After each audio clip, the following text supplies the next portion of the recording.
Hey, I am so excited to be here. A little bit about me. You might know me as one of the photographers here at Celebrate Again, but I'm also starting this movement of celebrating. We live in a culture so much where we get focused on doing and the future and learning, and I think that's beautiful, but I think we've really lost the art of celebrating our lives, celebrating our stories, and celebrating the magic of everyday moments. And so that is the movement I am starting to create through my power and my skills as a photographer, as an encourager, beauty hunter, and yoga teacher. So today I really want to talk about, as we're stepping into the new year, how we approach it. I feel like a lot of times we approach the new year as like good riddance to this year, and rightfully so. It's been a hard year. I don't know a single person who hasn't felt like this has been a hard year. Like, even pandemic aside, it's been a hard year. And I think there's a beautiful place to acknowledge that and joyously step into the future and to make beautiful plans and dream big. I'm all for that. But I think there's this need and this call for our hearts to see how far we've come this year, how far 2020 has forced us to grow as a society, as a culture, individually. And I think it just would be such a beautiful, energetic movement if we all really step into celebrating how far we've come. So that's what I want to talk about today and share with you all some ideas that I have on how you can do this. Also, in our Celebrate Again community Facebook group, we're going to start a discussion where we can share ideas on how to do this practically, because that's what we're all about at Celebrate Again. Is I don't want to just educate you. There's so much to know and there's so much to learn, and you can get educated always. But I want to embrace the embodiment of our lives, to be present in the moment and live your life. So that's what this is going to be about. It's not just being like, hey, here's a great idea, but also here's how you can do it.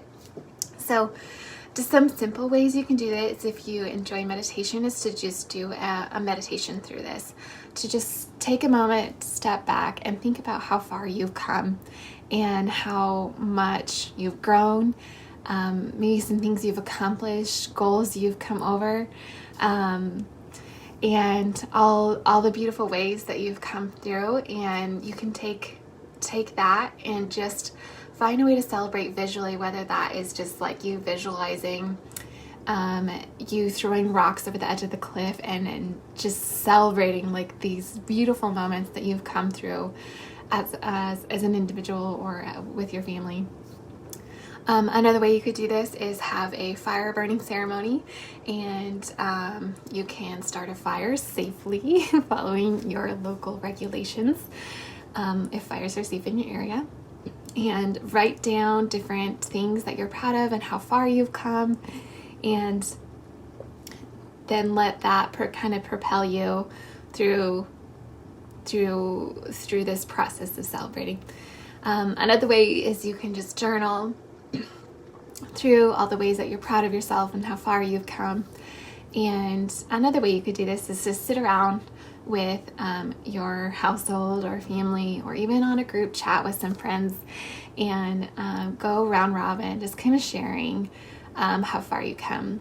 I encourage you, if you do this one, to do this individually for yourself, because I feel like sometimes, like, when you're sharing things you're thankful for, how far you've come, and learn things, there can be a tendency to let your ego come into play and be like, who can come up with the most impressive list of things they're excited for? But make sure you do this for yourself too. So those are just some basic ideas of how you can really celebrate how far you've come. Our Facebook group is going to start a discussion on this, and I would love for you to join and share your ideas too, and maybe even share how you have celebrated. I will share how my family did this. We went out to the Oregon coast, started a fire, and I wrote down all the things that I'm thankful for and how far I've come, my family's come, making the bold move to leave our little corner in the middle of the country that we have lived in most of our lives, and take a step out to the West Coast and pursue our dreams and live in a totally different environment, and how far we've come in and surviving all of that, and how far my daughter has come in transitioning from having community and friends and just embracing life. And just the other day someone was asking, have we made friends yet? And I said, it's been pretty hard with the pandemic, with us moving. And she was like, oh, I've had lots of friends. And it just warmed my heart that she feels that way. We have gone to a lot of playgrounds, worn masks, and just like creepy one, like, hey, your child's played with mine. Can we have your number and play again? And who's not creeped out by that has said yes, and we've hung out again, and she's made friends, and it's worked out well to play safely during the pandemic. But anyway, yeah, so those are some things that I've been thankful for, and I just want to read some of the comments here of who's been going live. Justin Fitzgerald says that 2020 has been the best year of my life. God has shown himself to me so powerfully and allowed me to fulfill a lifelong dream. That is so beautiful. Justin, thank you for sharing that. I celebrate you. I celebrate your journey, and that you have seen the divine so powerfully. You have seen God so powerfully. I think that is just so beautiful. That sometimes it just takes that stripping away of access to step into these hard but beautiful things and journeys we've been in. Anyway, friends, I'm going to wrap up here. I would love to keep the conversation going with you all in our Facebook group, our Celebrate Again community Facebook group, and hear about how you might celebrate, how far you've come, how you're celebrating, stepping into the new year. And we'll talk soon. Bye.